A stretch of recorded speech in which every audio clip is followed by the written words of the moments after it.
behind a military force that once instilled terror in every superpower of the past, and perhaps will continue to do so into the future.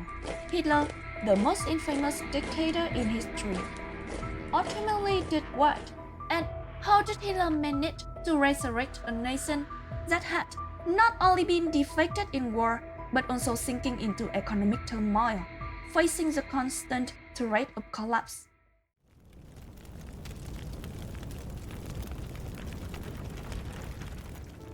To answer this question, let's go back to the year 1919.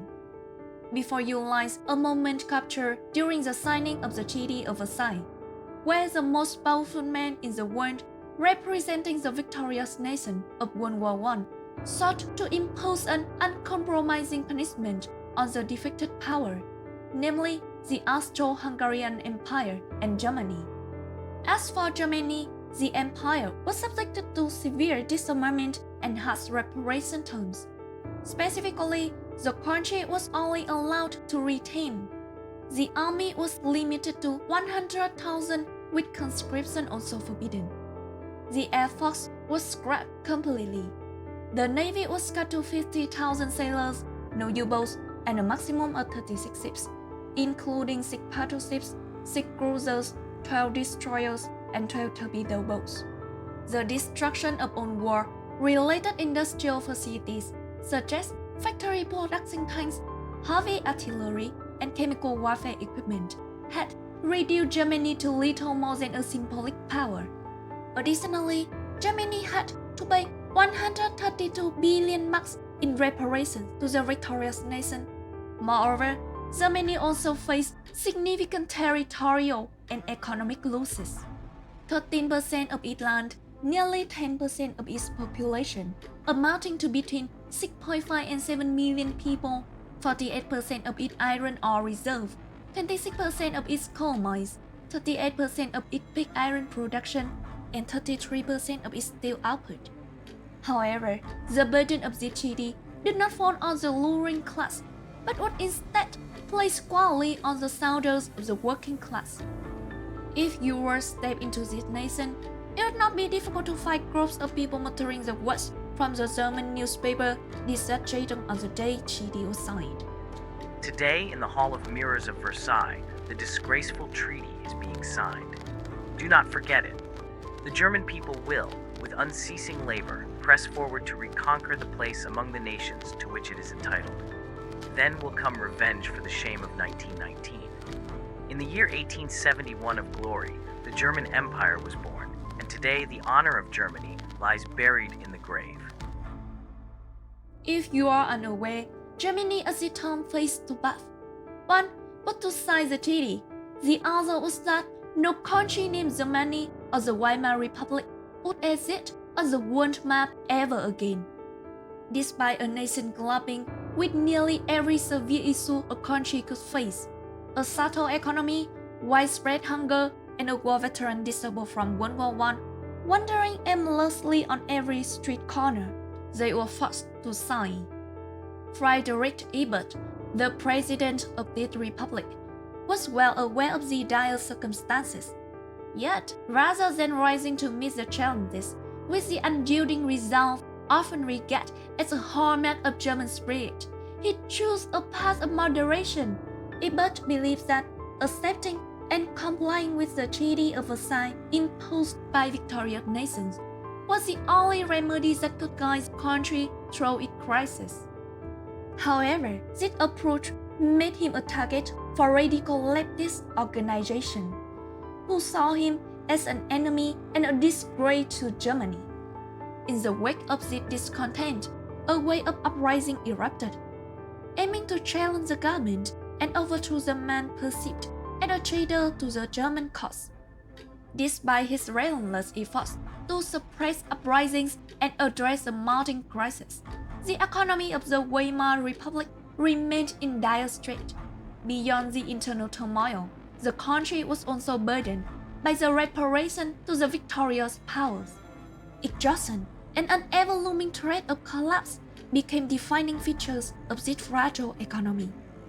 As the president toiled over piles of documents in his office, elsewhere In a distant street corner, a former soldier of German Imperial Army was voicing his anger towards the government. It makes no sense for an empire to lose a war when its soldiers were still standing on enemy soil.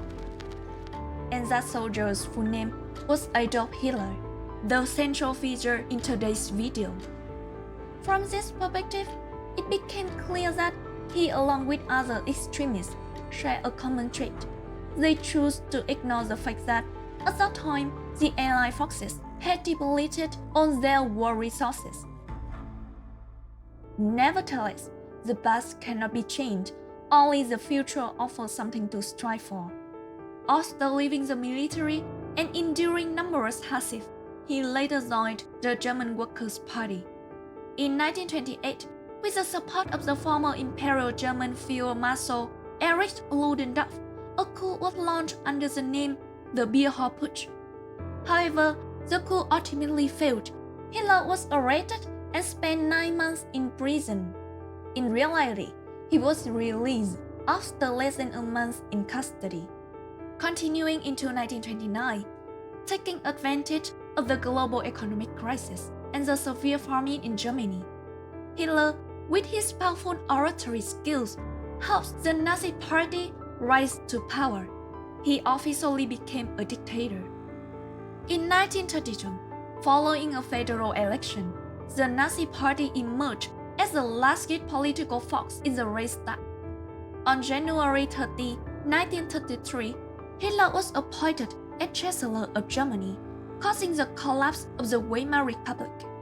Clearly, things could have ended differently had Hitler chosen to remain passive, enriching himself through corruption, bribery, and profiteering. However, that was not his ambition. Hitler envisioned something far greater, a greatest German empire in history. To realize this vision, building a powerful military was imperative. However, adhering to the restriction of the Treaty of Versailles would only allow Germany to maintain a defensive military. At most, it could wage limited wars against smaller nations and engage in regional conflicts with major powers. Thus, Hitler needed to find a way to dismantle this onerous treaty. Yet, everything had to be executed with utmost precision. Minimizing tension with the United States and Britain was crucial. One being a rising superpower with formidable military strength, the other an aging empire but still holding substantial power, bolstered by its vast colonial system. The Lausanne Conference in June and July 1932 was seen as Germany's most successful attempt to significantly reduce the war reparation, down from 132 billion marks to just 3 billion marks. Despite this success, at the Lausanne Conference, at the Geneva Disarmament Conference in 1933, the Nazi proposal for disarmament was ultimately rejected. Hitler refused to accept these conditions. He demanded immediate equality and freedom for Germany. Just on October 14, 1933, Germany used this as a pretext to withdraw from the conference. And just 3 days later, it officially left the League of Nations. On June 18, 1935, Britain signed a naval agreement with Germany, seeking to placate Hitler and allowing Germany to build a surface fleet of greater scale. Meanwhile, a submarine fleet was secretly developed under the Hitler Directive. These actions, along with the naval agreement itself, directly violated the Treaty of Versailles. From this point onward, the restrictions imposed by the treaty on Germany's military capabilities became a farce, systematically dismantled by Hitler. But it didn't stop there.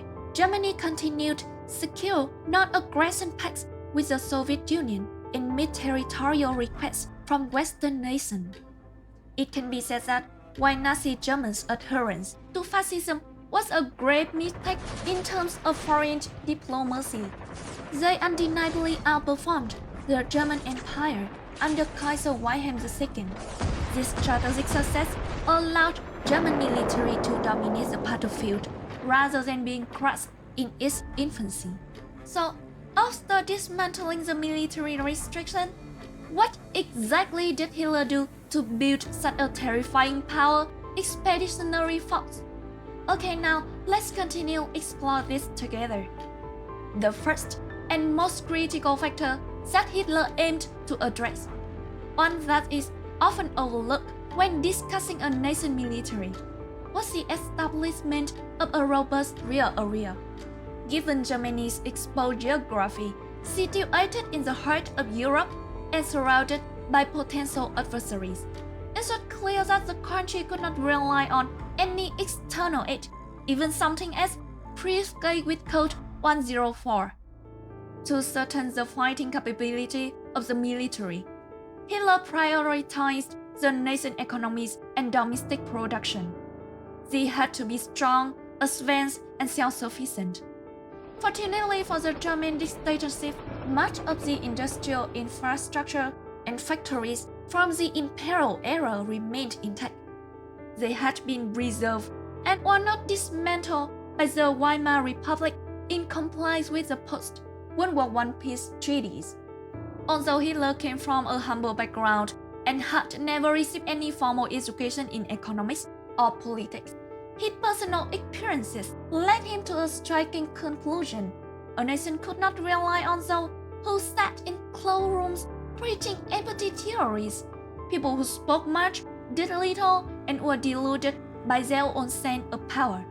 Instead, he believed that only those who have worked directly and experienced labor firsthand can perform tasks efficiently and pragmatically. Hitler was determined to exploit every available resource to its fullest potential. In his new regime, no one would be allowed to reap much but while sowing little. This applied even to the disabled or those who may need to obtain psychiatric certification. Prove yourself useful or there is no need for you to exit. In one of his speeches, Hitler bluntly declared, "What we want is to re-educate the German people by making everyone work and labor as a duty. Every German citizen, whether rich or poor, born into an intellectual family, or from the lowest rungs of society, must participate in manual labor at least once in their life. Only by learning to obey can they eventually learn how to command effectively." So, for male citizens, labor became mandatory, alongside the complete restructuring of agriculture. Interest rates were lowered, union wage limits were relaxed to promote industrial growth, and new job opportunities were created in road and waterway construction. In addition, Hitler introduced a reform distinct from other nations. All power was centralized into a single position. A leader with absolute authority was elevated, and every citizen was expected to follow orders without question or dissent. He considered unions to be the enemy of recovery. Assistance was only directed towards those whom Hitler deemed to be true citizens of Germany. Dictator is a pricey term in this context. However, Germany's industrial sector had surely emerged from the crisis, combined with a system of resource distribution shifting toward a wartime economy. Not stopping there, following the annexation of parts of Czechoslovakia and Austria, both of which had strong industrial foundations, Germany's wartime industry became even more formidable. It was now capable of supplying vast amounts of vehicles, weapons, and ammunition for the front lines. Talented scientists and engineers were recruited to develop more advanced, cutting-edge weapons to give German soldiers a decisive advantage on the battlefield. With all these achievements, Hitler's results garnered increasing support from both the German people and military leaders. The economic rear was temporarily stabilized. Now, turning the second challenge, how could soldiers from a nation humiliated by defeat be ready to fight to the death, even when facing way off the way of determined resistant fighters? Clearly, given the culture and intellectual climate of Germany at the time, Hitler could not force civilians to send their son and husband to front lines to fight with fanatic devotion, driven by supernatural ideology akin to that of the Japanese fascists or radical holy war insurgents. Therefore, a new ideology was chosen. He rejected the notion that everyone is born equal, instead emphasizing hierarchy based on intelligence, strength, and a desire for domination. This ideology extended beyond individual people and was applied to entire races based on their distinct characteristics. Below are some Hitler statements reeking of manipulation and radical prejudice. Indian nationalists always surprise me with their stammering nonsense about heaven and earth, without any real capability. I abhor the sight of mixed races swarming in the capital, from Czechs, Poles, Hungarians, Serbs, Croats. I abhor the parasitic Jewish race. Their presence is seen everywhere. Alongside these, there were praise-filled comments about superior races, such as Aryan people are inseparably linked with human civilization. The extinction or degeneration of them has plunged this earth into the darkness of an uncivilized era. In addition to inciting extreme nationalism among the German people, Hitler also established an organization known as the Hitler Youth. This group was dedicated to indoctrinating German adolescents, turning them into obedient future soldiers trained to follow orders unconditionally.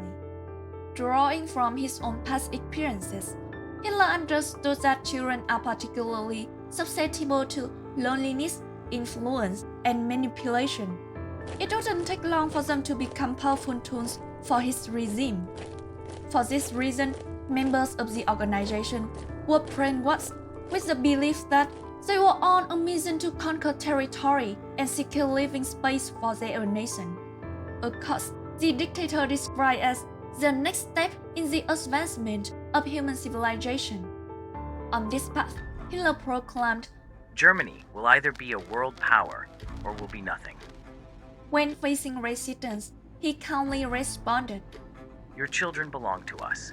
Your next generation is already on our side. Soon they will know nothing else, nothing except this new faction of ours. As for identifying the cause of the nation's past humiliation and failure, there must certainly be a pawn sacrificed. And, of course, no one would be more fitting than the Jews. They serve as a means to radicalize the German populace while advancing Hitler's objective of eradicating what he deemed an inferior race that he was always disgusted by. By this stage, the issues of economy, logistics, and national spirit had been largely addressed. However, a military foundation solely built on these elements was insufficient to create an army capable of striking terror into the world. Hitler recognized that the next crucial step was to enhance the combat effectiveness of soldiers and officers on the battlefield. It's the element that determines victory. To achieve this, he needed to re-establish a large and highly trained military force, at least rivaling the might of the German Empire before World War I.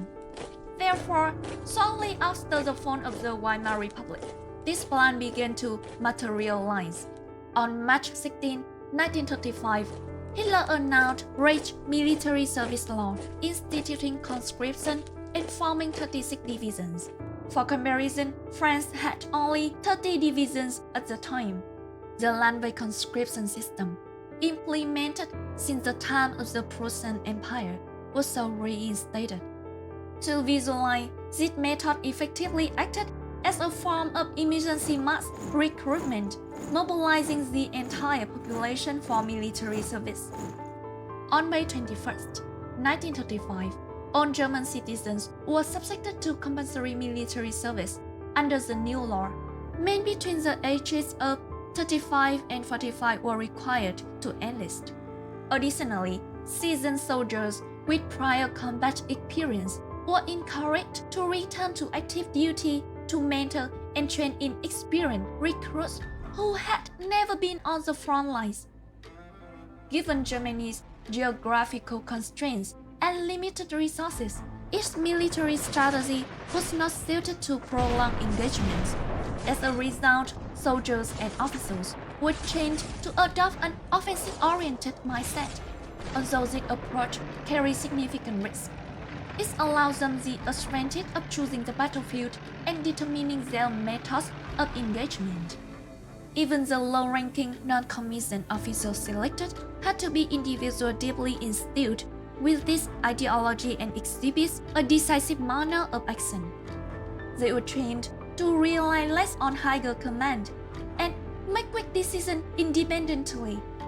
A critical requirement was the ability to see every opportunity that could lead to victory, minimizing hesitation on the battlefield.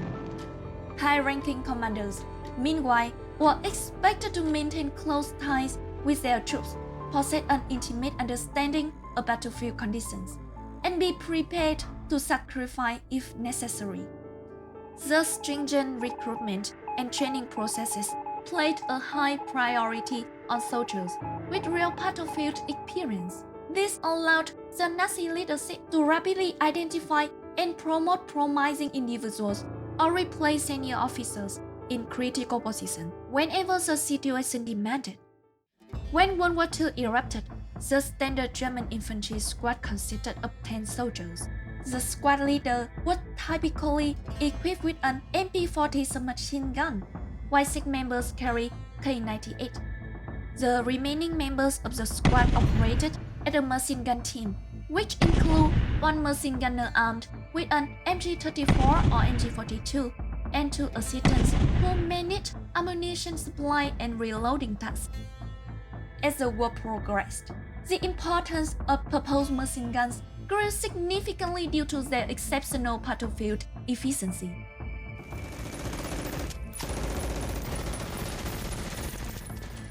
In a platoon-level attack, machine gunners always played a leading role in engaging targets. During this phase, riflemen and submachine gunners moved as quickly as possible to outflank and encircle the enemy position under the orders of their commanders. The attack perimeter was gradually tightened. Once soldiers had closed in on the enemy, the commanding officer would give the order to throw grenades and launch a coordinated assault, focusing their firepower on a decisive point.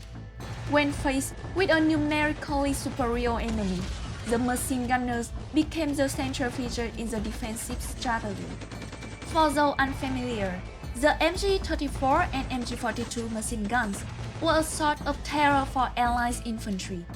The weapons, specifically the MG-42, earned the infamous nickname Hitler's Buzzsaw.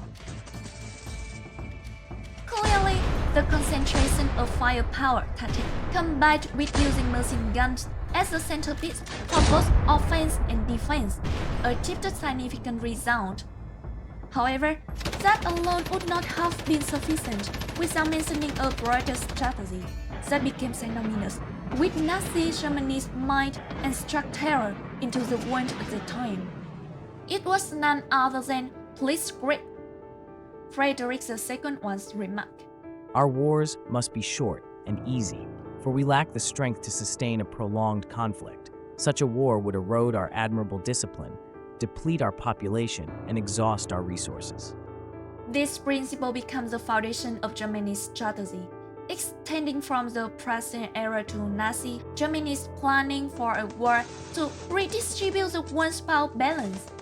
As mentioned earlier, Germany's industrial recovery enabled the military to become fully mechanized, equipped with an abundance of vehicles, aircraft, and modern weaponry. This allows Germany to conduct highly mobile warfare, deploying its full mechanized strength in rapid operations that left enemies unable to respond effectively. In practice, blitzkrieg began with intense bombing raids and infantry attacks across the enemy's entire front line. However, the assault concentrated only on a few weak points, while other sectors would face attacks or diversionary skirmishes.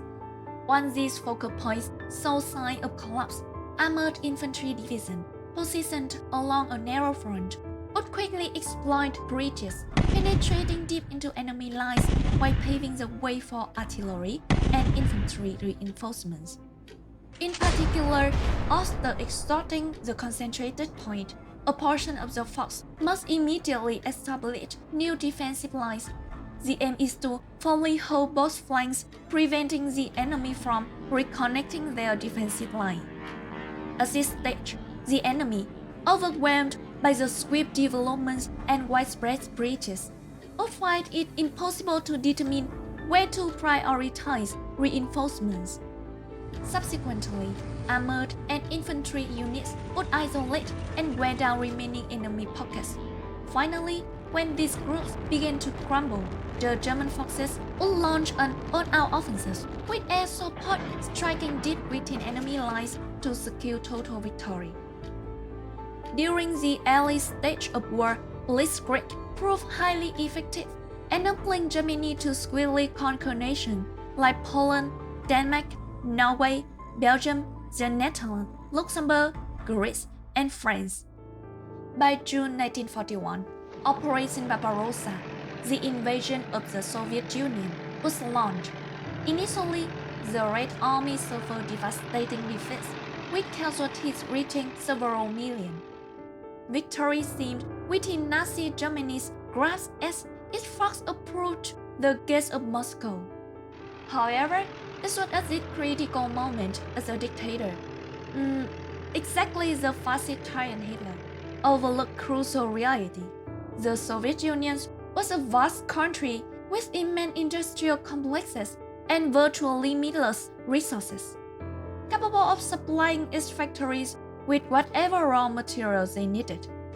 Additionally, its vast territorial rendered Germany's 3 million strong invasion force insignificant in scale. The Soviet Red Army was not only numerous, but also possessed a strong fighting spirit and well-fortified defense positions around key strategic locations. These factors gradually led to Germany's entrapment, and the risk of the blitzkrieg strategy began to surface. Germany could not sustain the manpower and resources required to support its massive forces operating far from their supply lines for extended periods. The country was exhausted as a result, leading to the complete collapse of the fascist regime in the future. This was perhaps not due to any inherent weakness in German military. Rather, it was the hubris and delusion of the fascist tyrant Hitler in his ambition to conquer the world, while the nation's overall resources were severely limited. Nevertheless, the success of blitzkrieg in the early stage of World War II is undeniable. Equally, Hitler's methods of brainwashing his people and building a formidable military force are worth studying by modern historians and military strategists. Surely, none of us would ever want such a military force to emerge on the doorstep of our own homeland in the future, right? Everything Hitler did to resurrect a nation defeated in war, mired in crisis, and teetering on collapse, transforming it into a terror for global superpowers, has now been laid bare. And now, if you have any thoughts or contributions, please let it know in the comment below. Okay? So goodbye, and we'll see you in the upcoming videos. Have a great day.